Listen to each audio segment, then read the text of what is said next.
Hello guys. जैसे कि आप सब जानते हैं कि जोग्टा एकेडमी जो है वो आप लोगों के लिए अलाइड की एमसीक्यू सीरीज़ जो है वो लाई है। उसी कॉन्टेक्स्ट में करंट अफेयर्स जो हम कर रहे थे जनवरी फर्स्ट और सेकंड वीक के, तो वो तो आपके कंटिन्यू रहेंगे ही रहेंगे। उसके साथ आपका क्या है, हम लेके आए हैं most important current affairs from the month of June. तो हम जो हैं जून, जुलाई, अगस्त, सितंबर, अक्टूबर, नवंबर, दिसंबर तक आपके जो हैं इंपॉर्टेंट एमसीक्यूज जो हैं वो यहाँ पर इस पर्टिकुलर डिस्कस करेंगे। सो आज मैं आपके साथ डिस्कस करूंगा जून मंथ के जो आपके करंट अफेयर्स हैं। ठीक है, ये आपके दो पार्ट्स में रहेंगे, दो पार्ट्स में डिवाइड होंगे ये आपके जून के करंट अफेयर्स। फर्स्ट पार्ट आज हम आपके साथ डिस्कस करने वाले हैं। चलिए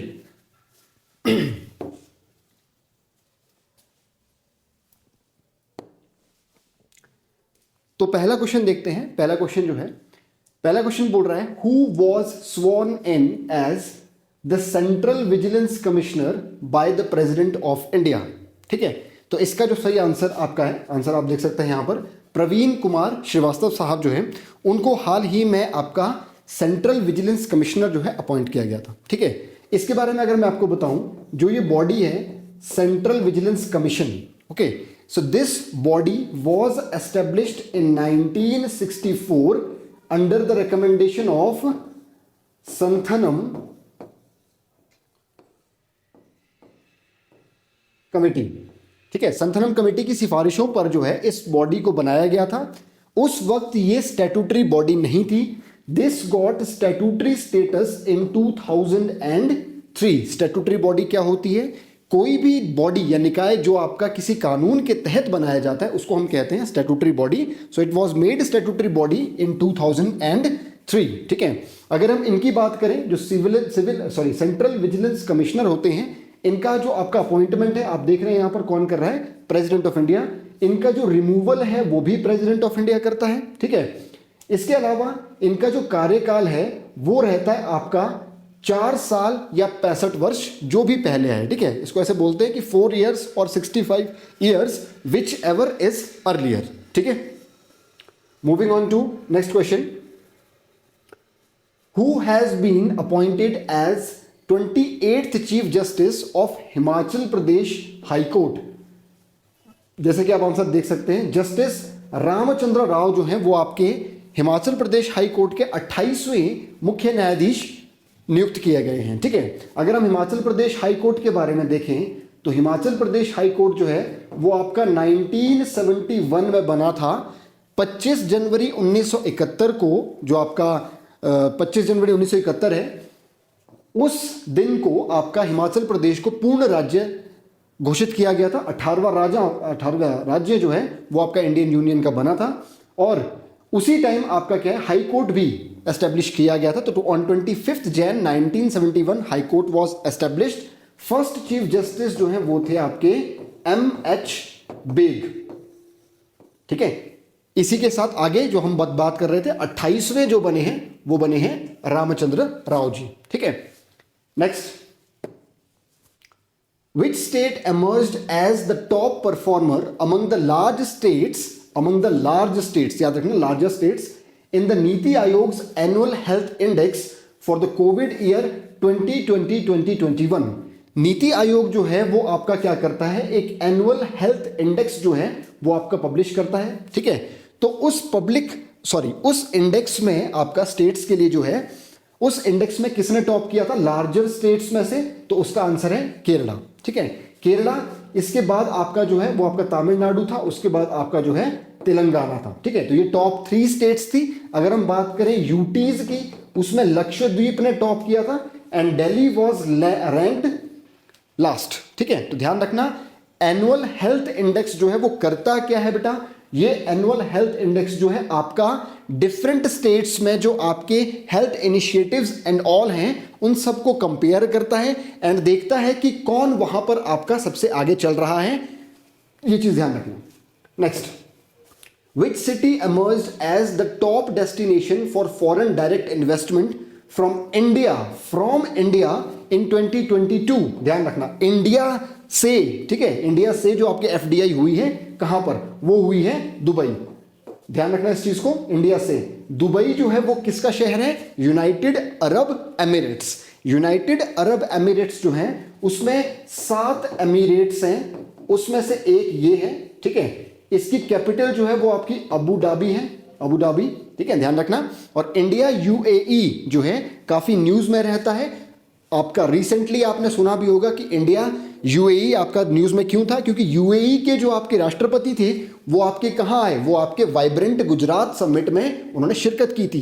तो इंडिया यूएई जो है काफी न्यूज में रहता है। और चीजें जो अभी के कॉन्टेक्स्ट से इंपॉर्टेंट आपके लिए हैं, मैंने आपको बताया था पिछली वीडियोस में भी कि भारत पार्क जो है इंडिया यूएई में बना रहा है, ठीक है। तो ये चीज ध्यान रखना कि इंडिया यूएई काफी न्यूज में रहता है, ठीक है। Next, which two states have been involved in disputes यहां पर लिख दिया, dispute over the मेकेडाटू प्रोजेक्ट। तो ये जो प्रोजेक्ट है ये हाइड्रो प्रोजेक्ट है। इस प्रोजेक्ट को लगने से पहले ही कहीं ना कहीं 2 स्टेट्स जो आपस में भिड़ गई हैं, तमिलनाडु एंड कर्नाटका, ठीक है। See what is the dispute, कि जो कर्नाटका है वो बोल रहा है कि हमने जो है आपका क्या करना है, जो ये प्रोजेक्ट है हाइड्रो प्रोजेक्ट, मेकेडाटू प्रोजेक्ट है, वो हमने यहां पर लगाना है, ठीक है। काफी टाइम पहले से ये आपका प्रोजेक्ट जो है न्यूज में चल रहा है, या फिर बनने मतलब कर्नाटका तो काफी पहले से बोल रहा है कि इसको बनाना है, ठीक है। लेकिन तमिलनाडु इज अपोजिंग इट, ठीक है। तो ध्यान रखना ये जो है आपका कावेरी नदी पर स्थित है, ये पर्टिकुलर प्रोजेक्ट जो आपका है ये कावेरी नदी पर स्थित है। ये जो प्रोजेक्ट है आपका होगा क्या, कावेरी नदी के साथ आपकी आती है एक नदी जिसको हम बोलते हैं आपका अर्कावती। अर्कावती और अर्कावती और जो आपका कावेरी नदी है उसका जो संगम है उसी पर ये आपका पर्टिकुलर प्रोजेक्ट अभी बोल रहे हैं बनाने को, लेकिन Tamil Nadu is opposing it. Why Tamil Nadu is opposing the project, क्योंकि ये बोल रहे हैं कि अगर आप कावेरी के, क्योंकि देखो तमिलनाडु निचले साइड आ रहा है ना, तमिलनाडु नीचे साइड आ रहा है, ठीक है। अपवर्ड जो है वो आपका कर्नाटका है और नीचे ही है। कावेरी नदी जो है कहीं ना कहीं आपका मेन सोर्स ऑफ वाटर है तमिलनाडु के लिए। तो तमिलनाडु बोल रहा है कि if you will construct a dam over this river, हमें आपका कुछ नहीं मिलेगा, इधर सूखा पड़ जाएगा, रेगिस्तान कन्वर्ट हो जाएगा तमिलनाडु, ठीक है। तो ये चीज ध्यान रखना, इसी वजह से आपका पर्टिकुलरली जो है ये प्रोजेक्ट जो है न्यूज में चल रहा है। एक और चीज, ये प्रोजेक्ट जब लग रहा है, जब लग जाएगा, डैम जो बिल्ट हो जाएगा, उसका पर्पस क्या होगा, मल्टीपर्पस प्रोजेक्ट होगा। उसका मेन एम होगा जो आपका बेंगलुरु है उसको जो है आपका ड्रिंकिंग वाटर जो है सप्लाई करना, उसके लिए पर्टिकुलरली ये है। लेकिन तमिलनाडु आपका बार बार इसका विरोध कर रहा है इस पर्टिकुलर प्रोजेक्ट का। Moving on to next question, which ministry is responsible for the implementation of mission Vatsalya. Mission Vatsalya जो है वो कौन सी मिनिस्ट्री द्वारा आपका इंप्लीमेंट किया जा रहा है, that is ministry of women and child development, ठीक है। तो ध्यान रखना वात्सल्य जो है वो आपका चाइल्ड डेवलपमेंट से जुड़ा हुआ है क्या है, देखो जो वात्सल्य है इसको पहले आपका किसी और नाम से जाना जाता था, ठीक है। बेसिकली क्या है आपका चाइल्ड प्रोटेक्शन के लिए ये पर्टिकुलरली आपकी स्कीम थी पहले, ठीक है। इंटीग्रेटेड चाइल्ड डेवलपमेंट के नाम से पहले ये आपकी स्कीम थी, ठीक है। उसके बाद आपका क्या हुआ, अब जाके इसका 2021-22 में नाम चेंज कर दिया गया है मिशन वात्सल्य, ठीक है। तो basically what is the scheme, what is the mission, mission ये है कि आपको जो है child development and child protection के लिए पर्टिकुलरली जो इनिशिएटिव्स हैं वो इसके अंतर्गत लेने हैं, ठीक है। तो ध्यान रखना चाइल्ड प्रोटेक्शन, चाइल्ड डेवलपमेंट, ठीक है। मिशन वात्सल्य जो यहां पर है ministry of women and child development. Moving on to next question, what is the motto of mission Vatsalya. वही मिशन आपका जो है 2021-22 का है, ध्यान रखना नामकरण बस आपका हुआ है, मतलब नाम चेंज हुआ है, सॉरी, ठीक है। तो इसका जो है वो क्या है, लीव नो चाइल्ड बिहाइंड, ठीक है। Moving on to next question, what percentage of the project cost will be covered by the central government under Amrit Dharohar and Mishti schemes, ठीक है। तो बोल रहा है कि आपका इन दोनों स्कीम्स जो है, ये दोनों स्कीम्स जो है अमृत धरोहर एंड मिष्टी स्कीम जो है उसके अंडर जो फंडिंग है वो आपका सेंटर कितना फंड कर रहा है, दैट इज 80% सेंटर फंड कर रहा है, ठीक है। ध्यान रखना काफी इंपॉर्टेंट स्कीम्स हैं दोनों, ये रिसेंटली लॉन्च हुई थी। और इसमें जो है अमृत धरोहर स्कीम जो है वो आपकी पर्टिकुलरली क्या है, आपने सुना होगा अगर रामसर साइट्स होती है बेटा, मतलब basically these are wetlands. Wetlands को बोलते हैं आर्द्र भूमि, ठीक है। कोई भी आपकी जो आपकी गीली जमीन होती है, वेटलैंड लिटरल मीनिंग जो है वेटलैंड, बट वो जो आपका है बायोडाइवर्सिटी को सपोर्ट करती है वो रीजन, तो वो आपका वेटलैंड कहलाता है। बहुत सारी वेटलैंड्स आपके पूरे स्टेट में या पूरी कंट्री में होती हैं, लेकिन some of them are being recognised as Ramsar sites, ठीक है। रामसर एक शहर का नाम है जो आपका पर्टिकुलरली ईरान में है, ठीक है। तो रामसर साइट्स जो हैं भारत में आजकल देखें तो वो आपका currently it is there are 75 sites that are recognised as Ramsar sites, ठीक है। तो उनका प्रिजर्वेशन कंजर्वेशन करने के लिए ये पर्टिकुलर स्कीम जो अमृत धरोहर स्कीम जो है वो आपकी चलाई गई है, ठीक है। एक चीज, दूसरी स्कीम जो है वो आपका मिष्टी स्कीम है। इसमें बेसिकली है क्या है, एम स्टैंड्स फॉर मैनग्रूव।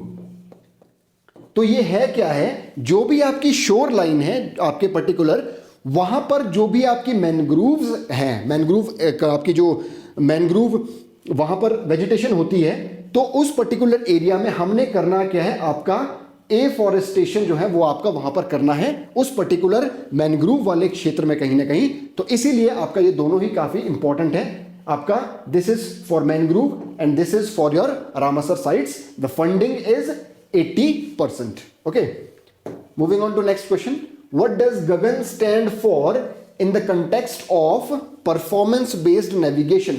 तो GAGAN जो है आपका ये एक्रोनियम है, इसकी फुल फॉर्म क्या है, GPS aided geo augmented navigation. GPS is global positioning system. Okay, तो जो जीपीएस एडेड मतलब जीपीएस द्वारा इसको एड किया जाएगा। और ये है क्या, बेसिकली व्हाट इज गगन।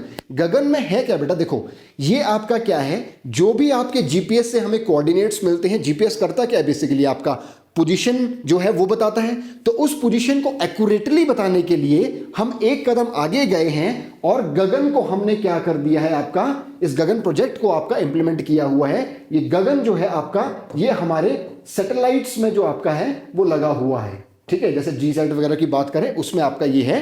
तो this is jointly, this project is was jointly design by ISRO and airport authority of India AAI, ठीक है। तो ध्यान रखना ये दोनों का है गगन, इसरो एंड AAI का है। इसकी फुल फॉर्म लिखी हुई है GPS aided geo augmented navigation. And इसका काम क्या है, जो भी आपकी पोजीशन है जो आपको जीपीएस बताता है उस पर्टिकुलर को हम क्या करेंगे और ज्यादा एक्यूरेटली बता पाएंगे। एंड इट इज अभी के लिए अगर हम बात करें तो मेनली आपका सिविल एविएशन सेक्टर जो है या फिर आपका एविएशन सेक्टर जो है उसके लिए इसका यूज किया जा रहा है, ठीक है। ध्यान रखना उसके लिए यूज किया जा रहा है। Next, the name of cyclone Biparjoy was given by, देखो जो बिपरजॉय साइक्लोन है बेसिकली व्हाट इज इट, ये एक ट्रॉपिकल साइक्लोन है, ठीक है। ट्रॉपिकल साइक्लोन जो आपका इंडियन ओशियन में डेवलप हुआ है, और इंडियन ओशियन में जो भी चक्रवात डेवलप होता है उस पर्टिकुलर का नामकरण किया जाता है। जो भी सराउंडिंग के देश होते हैं वो एक लिस्ट जारी करते हैं, ठीक है। जैसे पाकिस्तान है, भारत है, ओमान है, बांग्लादेश है, मालदीव्स है, म्यांमार है, डिफरेंट वो सब जो है एक सूची जो है उन्होंने IMD को दे के रखी हुई है। नाउ अल्फाबेटिकल ऑर्डर में जिसका नाम आ रहा है वो पिकअप हो जाता है, ठीक है। तो ये चीज ध्यान रखना, this is for Indian Ocean region. और इंडियन ओशियन रीजन में अगर हम देखें यहां पर आपका है Arabian Sea, here it is Bay of Bengal. तो ये जो आपका बिपरजॉय साइक्लोन है ये डेवलप हुआ था अरेबियन सागर में, और ये मूव हुआ किधर, आपका ये गुजरात की तरफ मूव हुआ आपका पर्टिकुलरली। और बहुत ज्यादा तो फैटिलिटीज इसमें हुई नहीं थी, लेकिन it made it's landfall in the Gujarat area of your India, ठीक है। अब ध्यान रखना ये जो पर्टिकुलर नाम है ये किसने दिया हुआ है, बांग्लादेश ने ये दिया है। सूची में जो है वो आपका बांग्लादेश का नाम पर्टिकुलर उठाया गया था, वहां से बांग्लादेश की सूची में से इसका नाम उठाया गया था, ठीक है। Moving on to next question, who became the first Indian to receive Suriname's highest civilian award, the Grand Order of the Chain of the Yellow Star? तो वहां का जो हाईएस्ट सिविलियन अवार्ड है उसका ये नाम यहां पर दिया गया है, grand order of the chain of the yellow star. तो हुआ क्या था बेटा आपका, रिसेंटली जून में जो है प्रेसिडेंट हमारे द्रौपदी मुर्मू जी वहां पर उनका विजिट था, 3 दिन का विजिट था। तो उस विजिट के दौरान इनको इस पर्टिकुलर अवार्ड से नवाजा गया था।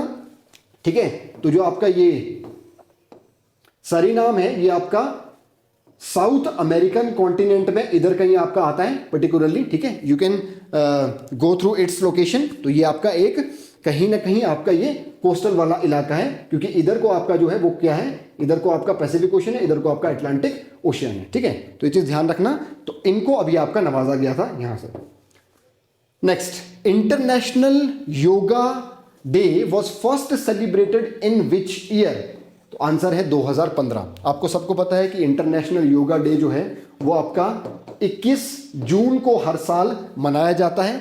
2015 में जो है ये पहली बार मनाया गया था, और इस बार जो है आपका नवा, मतलब 2023 में जून में ninth international yoga day was celebrated. ये ध्यान रखना। ठीक है, तो आपका उस वक्त की थीम, मतलब पिछले साल की थीम क्या है आपकी, योगा फॉर वासुदेव कुटुंबकम। ठीक है, आपने सुना ही होगा कहीं ना कहीं, आपका G20 में भी काफी यूज हुआ था आपका वासुदेव कुटुंबकम। ठीक है, तो योगा फॉर वासुदेव कुटुंबकम ये क्या थी, थीम थी आपकी, कब की, 2023 की। हर साल मनाया जाता है 21 जून को। इनिशिएशन कब हुई थी, 2015 में। ये चीज ध्यान रखना। ठीक है, next, who won French open 2023? ठीक है, तो काफी न्यूज में था उस वक्त ये।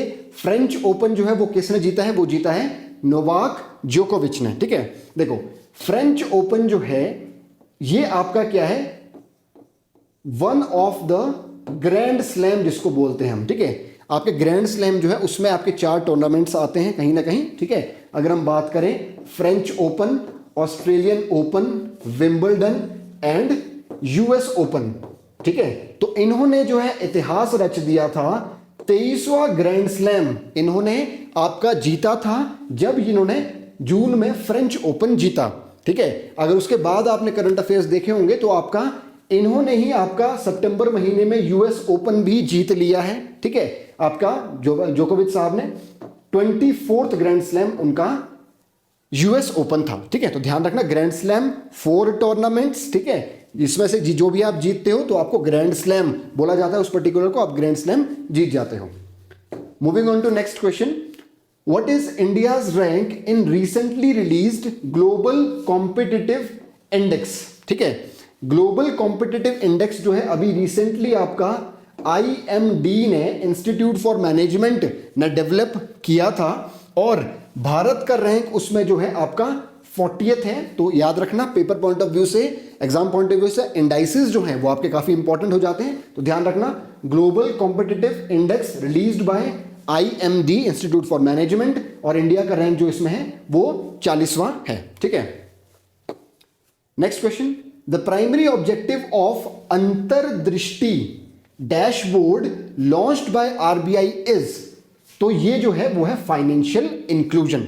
अब क्या है अंतर्दृष्टि, क्या है, रिसेंटली आपका RBI ने अंतर्दृष्टि जो है वो लॉन्च किया है।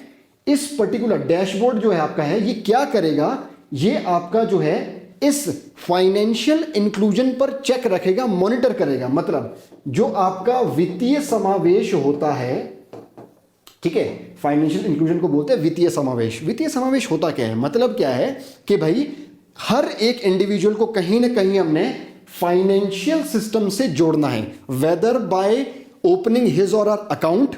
ठीक है, तो उस करके हमने क्या करना है, उसको फाइनेंशियली इंक्लूड करना है, किसमें, फाइनेंशियल सिस्टम में। तो वो हुआ है कि नहीं हुआ है, कौन से क्षेत्र में कितना हुआ है, लोकल लेवल पर कितना हुआ है, वो सारी रिपोर्ट जो है आपका कौन रखेगा, अब अंतर्दृष्टि। तो बहुत अच्छी पहल कहीं ना कहीं है। इससे होगा क्या, हमें पता लगेगा कि कौन सा कोना भारत का जो है वो आपका इसमें पिछड़ रहा है, कौन सा सबसे आगे है, और पॉलिसी उस पर्टिकुलर के लिए क्या बनानी है, क्या नहीं बनानी है। तो ध्यान रखना, अंतर्दृष्टि डैशबोर्ड जो है वो लॉन्च किया था RBI ने। The aim is financial inclusion को बढ़ावा देना, वित्तीय समावेश को बढ़ावा देना। Moving on to next question, 100 days 100 pays campaign was recently launched by. तो ये पर्टिकुलर कैंपेन जो है ये भी RBI द्वारा ही लॉन्च किया गया है जून के महीने में।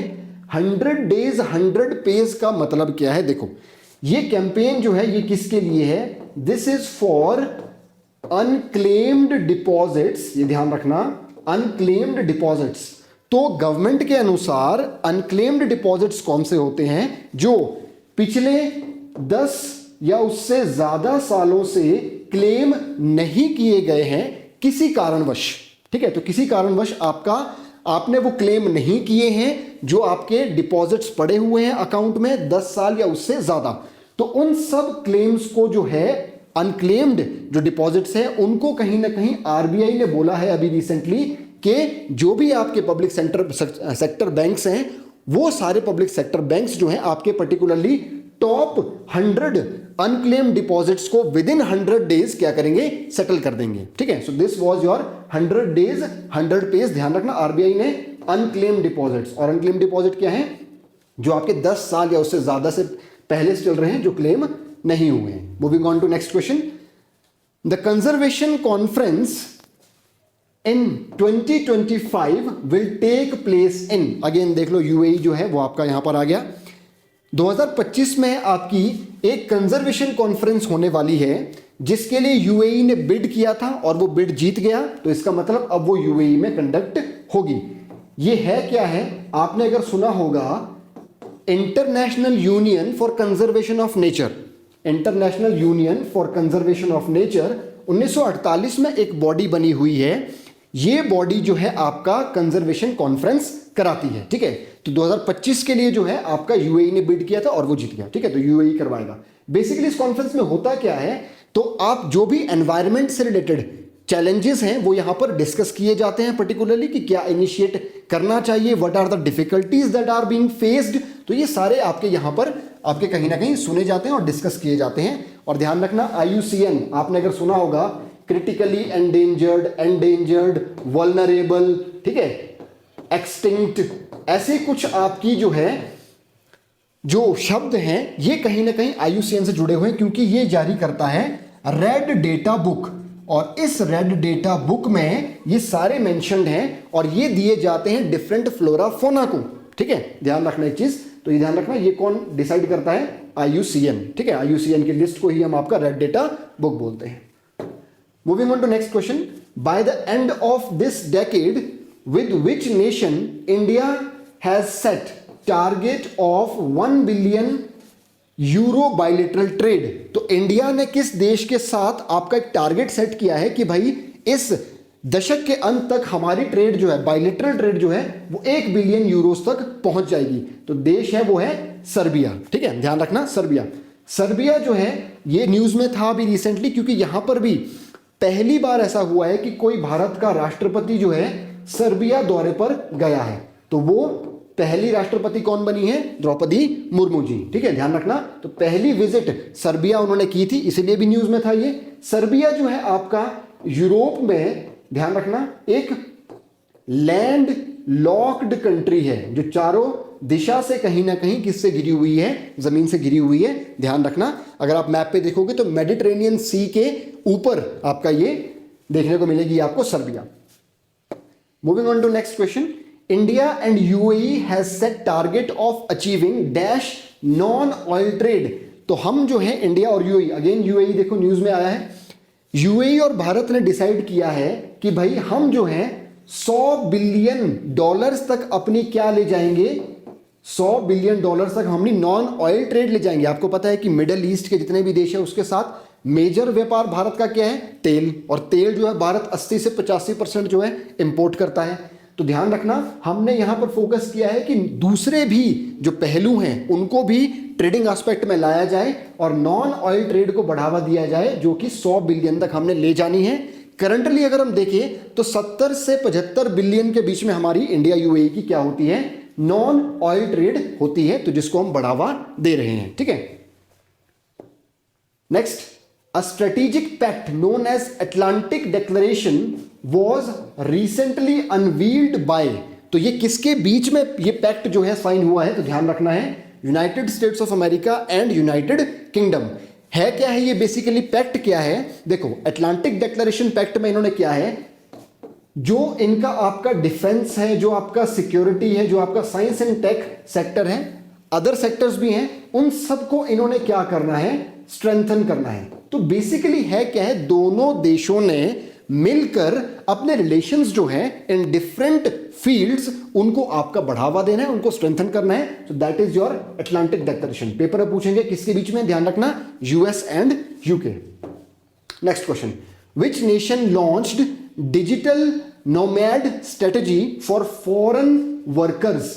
तो ये आपका जून के महीने में जो है वो आपका कनाडा ने लॉन्च की थी, ठीक है, डिजिटल नोमैड स्ट्रेटजी। तो है क्या है, जो भी फॉरेन वर्कर्स हैं पर्टिकुलरली उनके लिए आपकी ये स्कीम टाइप ऑफ है।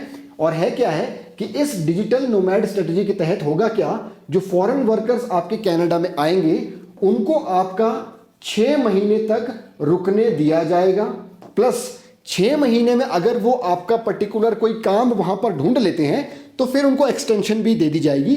तो बेसिकली ये स्कीम है किस लिए है, ये इनिशिएशन है क्या है कि वहां पर है क्या ना बेटा, आपका जो टेक्नोलॉजी सेक्टर है कहीं ना कहीं, या आप बोल दो कि वहां पर आपका जो लेबर सेक्टर है वो उतना ज्यादा आपका बढ़ा हुआ नहीं है। तो हम क्या कर रहे हैं, वहां पर जो सरकार है वो क्या कर रही है, इसको बढ़ावा दे रही है कि वर्कर्स जो हैं आपके फॉरेन के वर्कर्स को लेओर किया जाए पर्टिकुलरली। तो ध्यान रखना डिजिटल नोमैड स्ट्रेटजी किसकी है, कनाडा की, ठीक है, for foreign workers. Next, who launched the Sagar Samriddhi online dredging monetary system. किसने जो है आपका सागर समृद्धि को लॉन्च किया है, किस मंत्रालय द्वारा लॉन्च हुआ है, तो ये हुआ है ministry of port shipping and waterways के द्वारा, ठीक है। ध्यान से सुनना, ये ड्रेजिंग जो है वो क्या होता है, ड्रेजिंग होता है आपका रिमूवल किसका, जो भी आपके पार्टिकल्स हैं, मतलब आप बोल दो आपके पर्टिकुलरली कूड़ा करकट जो भी है वो आपका जो ओशियन के नीचे आपका जमा हो चुका है उसको हमने रिमूव करना है, remove out, that is called your dredging. तो रिमूवल ऑफ योर डस्ट या फिर आपका अदर पार्टिकल्स जो आपके अननेसेसरी पार्टिकल्स नीचे हैं। और ये क्यों रिमूव करने हैं, क्योंकि देखो जब भी आपका क्या है जो समुद्र है आपका उसके नीचे अगर आपके कुछ कूड़ा करकट जमा हो जाएगा तो ये करेगा क्या, ये इसकी डेप्थ को रिड्यूस कर देगा, शैलोनेस हो जाएगी इसमें। तो अगर डेप्थ रिड्यूस हो जाएगी तो उसके लिए उससे होता क्या है, आपका नेविगेशन में कहीं ना कहीं प्रॉब्लम आती है, आपके वाटरवेज में कहीं ना कहीं प्रॉब्लम आती है। तो ये ऑनलाइन ड्रेजिंग मॉनिटरिंग सिस्टम है, तो ये क्या करेगा, वो रिमूवल जो प्रोसेस है उसको मॉनिटर करेगा क्या, सागर समृद्धि। ध्यान रखना ministry of port shipping and waterways ने ये आपका लॉन्च किया है। Next, India's first hydrogen train is likely to run, ध्यान रखना hydrogen train is likely to run from which Indian state. तो अभी के लिए न्यूज में बताया जा रहा है, शायद ये आपका इस साल 2024 में आपकी लॉन्च हो जाए, तो पहली कहीं ना कहीं जो ट्रेन है वो आपकी हरियाणा से लॉन्च की जाएगी, हाइड्रोजन ट्रेन, ठीक है। तो आपको पता ही है कहीं ना कहीं कि हम जो है जो आपका क्लाइमेट चेंज है उसको मद्देनजर रखते हुए हम क्या कर रहे हैं, आपका ग्रीन फ्यूल्स को आपका कहीं ना कहीं अडॉप्ट कर रहे हैं। तो ग्रीन फ्यूल्स में one of the fuel is your hydrogen that can be used, ठीक है। ध्यान रखना हाइड्रोजन ट्रेन जो है आपका इंडिया लाइकली अभी आपका ये प्लान है कि लॉन्च होगा, अब कब तक होगी ये देखना है आगे, ठीक है। Next, which edition of Indo Maldives joint military exercise Ekuverin is currently taking place, ठीक है। तो ये जो आपका एक्विरेन जॉइंट मिलिट्री एक्सरसाइज है ये आपका 12वां एडिशन जो है आपका, ठीक है, 12वीं बार जो है जॉइंट मिलिट्री एक्सरसाइज एक्विरेन जो है इंडिया और मालदीव्स के बीच में कंडक्ट की गई। और ये चौबाथिया उत्तराखंड में जो है आपका क्या हुआ, ये एक्सरसाइज जो है चौबाथिया में हुई, ठीक है। तो ध्यान रखना जॉइंट मिलिट्री एक्सरसाइज जिसको हम युद्ध अभ्यास बोलते हैं, ठीक है।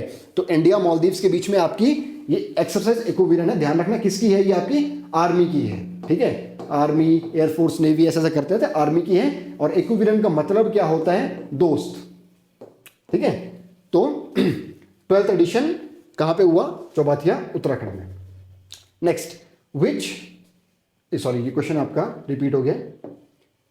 Next, what is the main objective of project between the government of India and Asian Development Bank in Himachal Pradesh, ठीक है।